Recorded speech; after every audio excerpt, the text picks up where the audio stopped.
Shri A.K.M. Ashraf, അങ്ങേക്ക് 8 minute. Sir, Shri Vincent അവതരിപ്പിച്ച ഈ നന്ദി പ്രമേയത്തെ പിന്തുണക്കുന്നു. സർ,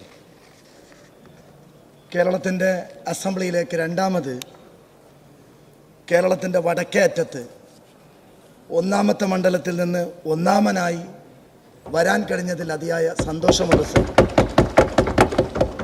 കഴിഞ്ഞ 35 വർഷമായി BJP അക്കൗണ്ട് തുറക്കാനുള്ള മോഹവുമായി കഠിന പരിശ്രമം നടത്തുന്നൊരു മണ്ഡലമാണ് മഞ്ചേശ്വരം മണ്ഡലം. 2016 89 വോട്ടുകളുടെ വ്യത്യാസവും കഴിഞ്ഞ പ്രാവശ്യം ഞാൻ ഈ സഭയിലേക്ക് വന്നത് 745 വോട്ടുകളുടെ വ്യത്യാസത്തിലുമായിരുന്നു. ഏറെ വർഗീയത ആളിക്കത്തുന്ന ഒരു സന്ദർഭത്തിൽ കേരളത്തിൻ്റെ മതേതരത്വത്തിൻ്റെ ആംബാസഡർ എൻ്റെ പ്രിയപ്പെട്ട നേതാവ് പാണക്കാട് സി സാദിഖ് അലി ശിഹാബ് തങ്ങൾ അതിർത്തിയിൽ സംഘപരിവാറിൻ്റെ വർഗീയതയെ തടയണം എന്നുള്ള ഒരു ഉത്തരവാദിത്വം എന്നിൽ ഏൽപ്പിച്ചപ്പോൾ 745 എന്ന് പറയുന്ന വോട്ടുകളെ 29,252 വോട്ടാക്കി ചരിത്ര ഭൂരിപക്ഷത്തോടു കൂടിയാണ് മഞ്ചേശ്വരത്തെ ജനങ്ങൾ ഈ സഭയിലേക്ക് എന്നെ തെരഞ്ഞെടുത്തയച്ചത്. മഞ്ചേശ്വരത്തിൻ്റെ തെരഞ്ഞെടുപ്പ് ഓർമ്മകളിൽ ഏറെ വേദനിച്ച ചില അനുഭവങ്ങൾ പങ്കുവെക്കാതിരിക്കാൻ കഴിയില്ല. സർ, മഞ്ചേശ്വരത്ത് പച്ചക്കായിരുന്നു BJP വർഗീയത പറഞ്ഞത്. കർണാടകയിൽ വാ തുറന്നാൽ വിദ്വേഷം മാത്രം പറയുന്ന സംഘപരിവാറുകാർ മുഴുവനും മഞ്ചേശ്വരത്തിൻ്റെ സ്നേഹത്തിൻ്റെ മാർക്കറ്റ് തകർക്കാൻ വേണ്ടി ശക്തമായി പ്രവർത്തിച്ച ഒരു തെരഞ്ഞെടുപ്പായിരുന്നു. മഞ്ചേശ്വരത്തിൻ്റെ തെരഞ്ഞെടുപ്പിൽ അത്യുജ്വല വിജയം നൽകുന്ന മഞ്ചേശ്വരത്തെ മതേതര മനസ്സുകളോട് രണ്ടാമത് സഭയിലെത്തിയ എൻ്റെ ഈ ആദ്യത്തെ പ്രസംഗത്തിൽ ഹൃദയം നിറഞ്ഞ നന്ദി ഞാൻ രേഖപ്പെടുത്തുകയാണ്. കോടാനുകോടി കന്നഡക്കാരുടെ മനസ്സിൽ ഒരു നക്ഷത്രമായി നിൽക്കുന്ന ദാർശനികനും കവിയുമായ ബസവണ്ണ, അദ്ദേഹം മതേതൃത്വത്തെ ഊന്നി പറഞ്ഞുകൊണ്ട്, മനുഷ്യത്വത്തെ ഊന്നി പറഞ്ഞുകൊണ്ട് നടത്തിയൊരു കവിത ഓരോ കന്നഡികരുടെയും മനസ്സിലുള്ളൊരു കവിതയാണ്. ഇവനാരവ ഇവനാരവ ಇವನಾರವನಂದು ಎನಿಸಿದರಯ್ಯ, ಇವನಮ್ಮವ ಇವನಮ್ಮವ ಇವನಮ್ಮವನಂದು ಎನಿಸಯ್ಯ, ಕೂಡಲ ಸಂಗಮ ದೇವ ನಿಮ್ಮ ಮನೆಯ ಮಗನಂದು ಎನಿಸಯ್ಯ, ನಿಮ್ಮ ಮನೆಯ മകനന്തു എനിസയ്യ.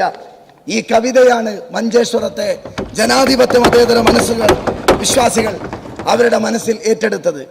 തെരഞ്ഞെടുപ്പ് ഗോതയിലേക്ക് ഞാൻ കടക്കുമ്പോൾ എനിക്ക് നല്ല ഓർമ്മയുണ്ട്.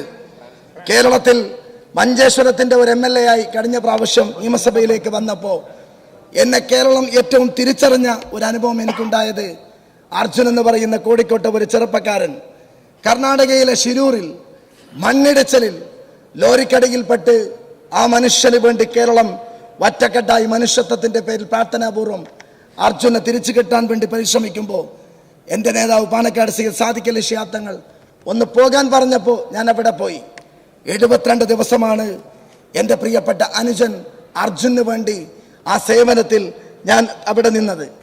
അർജുൻ്റെ പ്രിയപ്പെട്ട അമ്മ എന്നോട് പറഞ്ഞു, എൻ്റെ മകൻ്റെ മൃതദേഹമായിട്ടെങ്കിലും ഈ വീട്ടിലേക്ക് വരണമെന്ന് പറഞ്ഞപ്പോൾ ആ മകൻ്റെ അവസാനമായി കണ്ണീരോടുകൂടി മൃതദേഹം ആ അമ്മയുടെ കയ്യിൽ നൽകിയിട്ടാണ് ഞാൻ എൻ്റെ ഉത്തരവാദിത്വം നിർവഹിച്ചത്. ഈ തെരഞ്ഞെടുപ്പ് ഗോതയിലേക്ക് കടക്കുമ്പോൾ BJPക്കാർ വിദ്വേഷത്തിൻ്റെ ഇത്രമാത്രം പ്രചരണം നടത്തുമ്പോൾ എനിക്ക് കെട്ടിവെക്കാനുള്ള തുക എൻ്റെ പ്രിയപ്പെട്ട അമ്മ അർജുൻ്റെ അമ്മയാണ് എനിക്ക് നൽകിയത്. അതാണ് എൻ്റെ ഭൂരിപക്ഷത്തിൻ്റെ ഏറ്റവും വലിയ പ്രത്യേകത എന്ന് പറയാൻ ഈ സന്ദർഭത്തിൽ ഞാൻ ആഗ്രഹിച്ചു പോവുകയാണ്. ഞാൻ മറ്റുള്ള രാഷ്ട്രീയ കാര്യങ്ങളിലേക്കൊന്നും കടക്കുന്നില്ല. കഴിഞ്ഞ 10 വർഷക്കാലം ഞങ്ങൾ ഏറ്റവും അവഗണന അനുഭവിച്ച ഒരു ജില്ലയാണ് കാസർഗോഡ് ജില്ല. കേരളത്തിന് വളരെ പ്രതീക്ഷ പകരുന്ന VDS ആണ് ഞങ്ങളുടെ ഈ ടീമിൻ്റെ UDFൻ്റെ നായകനായി നേതൃത്വം കൊടുക്കുന്നത്. ഇന്ത്യൻ പൊളിറ്റിക്സിൽ വളരെ അപൂർവമായ ഒരു ചാലഞ്ചാണ് പ്രിയപ്പെട്ട കേരളത്തിൻ്റെ ഇന്നത്തെ മുഖ്യമന്ത്രി, അന്നത്തെ പ്രതിപക്ഷ നേതാവ് ശ്രീ VD സതീശൻ ഒരു പത്രസമ്മേളനത്തിൽ പറഞ്ഞു, ഞങ്ങൾ അടുത്ത തവണ 100-ലധികം സീറ്റുമായി അധികാരത്തിൽ വന്നില്ല എങ്കിൽ ഞാൻ വനവാസത്തിലേക്ക് പോകും. ഒരു പക്ഷേ ഇന്ത്യയിൽ തെരഞ്ഞെടുപ്പ് കാലം തുടങ്ങിയതിന് ശേഷം അത്തരത്തിലുള്ളൊരു വെല്ലുവിളി ഇല്ലെങ്കിൽ ഒരു ചാലഞ്ച് ഒരു പൊളിറ്റീഷ്യനും പറഞ്ഞിരുന്നില്ല. അദ്ദേഹം അത് പറഞ്ഞു എന്ന് മാത്രമല്ല, അത് പറഞ്ഞതിന് ശേഷം ഈ തെരഞ്ഞെടുപ്പിന്റെ റിസൾട്ടിലേക്ക് പോകുന്നത് വരെ എത്ര കളിയാക്കലുകളായിരുന്നു, എത്ര ട്രോളായിരുന്നു. ആ പറഞ്ഞ വാക്കിന് അപ്പുറം ഏറ്റവും മികച്ച ഭൂരിപക്ഷത്തോടു കൂടിയാണ് കേരളത്തിന്റെ മതേതര മനസ്സ് VDSന് 102 സീറ്റ് നൽകിക്കൊണ്ട് ഈ അധികാരം നൽകിയിട്ടുള്ളത്. നേരത്തെ ഇവിടെ ഫിറോസ് സൂചിപ്പിച്ചു, തുടക്കം തന്നെ ഗംഭീരമാണ് സർ. മുഖ്യമന്ത്രിയിൽ കേരളത്തിന് വലിയ പ്രതീക്ഷയാണ് സർ. അദ്ദേഹത്തെ കുറിച്ച് പറയുമ്പോൾ ಬಸವಣ್ಣയുടെ മറ്റൊരു കവിതയാണ് സർ ഓർമ്മ വരുന്നത്. ನುಡಿದರೆ ಮುತ್ತಿನ ಹಾರದಂತಿರಬೇಕು, ನುಡಿದರೆ ಮಾಣಿಕ್ಯದ ದೀಪ್ತಿಯಂತಿರಬೇಕು, ನುಡಿದರೆ ಸ್ಫಟಿಕದ ಸಲಾಖೆಯಂತಿರಬೇಕು, ನುಡಿದರೆ ಲಿಂಗ ಮೆಚ್ಚಿ ಹೌದು ಹೌದು ಎನ್ನಬೇಕು, ನುಡಿಗಳಿಗಾಗಿ ನಡೆಯದಿದ್ದರೆ ಕೂಡಲ ಸಂಗಮ ಎಂತು വലിയവരയ്യ. പ്രിയപ്പെട്ട കേരളത്തിന്റെ മുഖ്യമന്ത്രി, അദ്ദേഹം വാക്ക് പാലിക്കുന്ന ഒരു മുഖ്യമന്ത്രിയാണ്. അദ്ദേഹത്തിന്റെ മുമ്പിൽ ട്രാൻസ്ലേറ്റർ കുറച്ച് കഴിഞ്ഞ് പറയാം. അദ്ദേഹത്തിന്റെ മുമ്പിൽ ഏറ്റവും കൃത്യമായി ഒരു അപേക്ഷ. അദ്ദേഹം തുടക്കം കുറിച്ചത് മഞ്ചേശ്വരം മണ്ഡലത്തിലെ എന്റെ കുമ്പളയിലായിരുന്നു. ആ പൊതുജയാത്ര ആരംഭിച്ച് പിറ്റേ ദിവസം ആ ജില്ലയിൽ കടന്നു പോകുമ്പോൾ ഉദുമയിലേക്ക് എത്തിയപ്പോൾ അദ്ദേഹം ഉദുമക്കാരോട് പറഞ്ഞു, ഒരു സീറ്റ് തരണം. ഉദുമ മണ്ഡലം CPMന്റെ കയ്യിൽ നിന്ന് ഒരു സീറ്റ് VDSന്റെ കയ്യിൽ ഞങ്ങൾ നൽകി. ഒരിക്കലും CPMനെ തോൽപ്പിക്കാൻ കഴിയാത്ത തൃക്കരിപ്പൂരിൽ സന്ദീപ് വാര്യരെ ജയിപ്പിച്ചുകൊണ്ട് ഞങ്ങൾ ആ സീറ്റും കൂടി നൽകി. ബഹുമാന്യനായ കേരളത്തിന്റെ മുഖ്യമന്ത്രിയോട് കാസർഗോഡിന് വലിയ പ്രതീക്ഷയാണ്. 10 വർഷം ഞങ്ങൾ അവഗണനയിലായിരുന്നു. ഉമ്മൻചാണ്ടി പ്രഖ്യാപിച്ച മെഡിക്കൽ കോളേജ് കേരളം മുഴുവനും വളരെ മനോഹരമായി പ്രവൃത്തി പദത്തിലേക്ക് കടന്നു പോകുമ്പോൾ ഞങ്ങളുടെ മെഡിക്കൽ കോളേജ് ഇപ്പോഴും അസ്ഥിവഞ്ചരമായി നിൽക്കുകയാണ് സർ. ഒരു കാര്യം കൂടി അങ്ങയുടെ ശ്രദ്ധയിൽപ്പെടുത്തുകയാണ്. കഴിഞ്ഞ ഗവൺമെന്റിനെതിരെ ഏറ്റവും കൂടുതൽ ഉയർന്നു വന്ന അതിശക്തമായ പ്രക്ഷോഭം എന്ന് പറയുന്നത് അവർ കൊണ്ടുവന്ന വളരെ ജനദ്രോഹകരമായ ട്രെയിനായിരുന്നു സർ. ഇന്ന് വേഗ ട്രെയിനിനെ കുറിച്ച് ബഹുമാന്യനായ മെട്രോമൻ ഇ ശ്രീധരൻ കേരളത്തിന്റെ മുഖ്യമന്ത്രിയുമായി ചർച്ച നടത്തിയപ്പോൾ അത് ഒഫീഷ്യൽ അല്ല എന്നറിയാം. കേൾക്കുന്ന ഒരു വാർത്ത അത് കണ്ണൂർ വരെ എന്നാണ് കേൾക്കാൻ കഴിഞ്ഞത്. കാസർകോട്ടെ വടക്കേ അറ്റത്തെ അതിർത്തിയിൽ ഒരു MLA എന്ന നിലയ്ക്ക് കേരളത്തിന്റെ മുഖ്യമന്ത്രിയിൽ ഞങ്ങൾക്ക് പ്രതീക്ഷയുണ്ട്. ഇടതുപക്ഷ ഗവൺമെന്റ് കണ്ണൂർ വരെ പ്രഖ്യാപിച്ച പദ്ധതി പോലെ അതാകരുത്.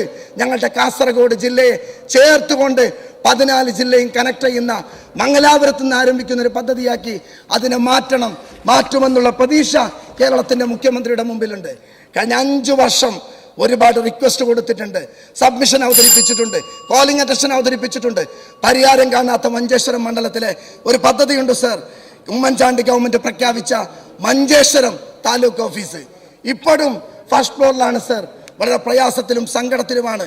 ഈ പ്രാവശ്യത്തെ ബജറ്റ് പ്രഖ്യാപിക്കുമ്പോൾ അതിർത്തിയിലെ ആ മഞ്ചേശ്വരം താലൂക്ക് ഓഫീസ് ഒരു മുനിസിപ്പൽ സ്റ്റേഷനായി പ്രഖ്യാപിക്കണമെന്നുള്ള ഒരു അഭ്യർത്ഥന അദ്ദേഹത്തിന്റെ മുന്നിൽ സമർപ്പിക്കുകയാണ്. ഈ പിന്നെ ബഹുമാന്യനായ ഗവർണറുടെ നയപ്രഖ്യാപനത്തിന് ശേഷം പ്രിയപ്പെട്ട M. വിൻസൻ ML അദ്ദേഹം അവതരിപ്പിച്ച ഇന്നത്തെ പ്രമേയം തീർച്ചയായും കേരളം പ്രതീക്ഷിക്കുന്ന വരും നാളുകളിൽ അതിമനോഹരമായ കേരളത്തിലെ എല്ലാ മേഖലകളെ ജനങ്ങളെയും ചേർത്ത് നിർത്തുന്ന ഒരു പ്രമേയമാണ് അവതരിപ്പിച്ചിട്ടുള്ളത്. അതിനെ ഒരിക്കൽ കൂടി പിന്തുണച്ചുകൊണ്ട് എൻ്റെ വാക്കുകൾ അവസാനിപ്പിക്കുന്നു. Thank you. സമയം പാലിച്ചു.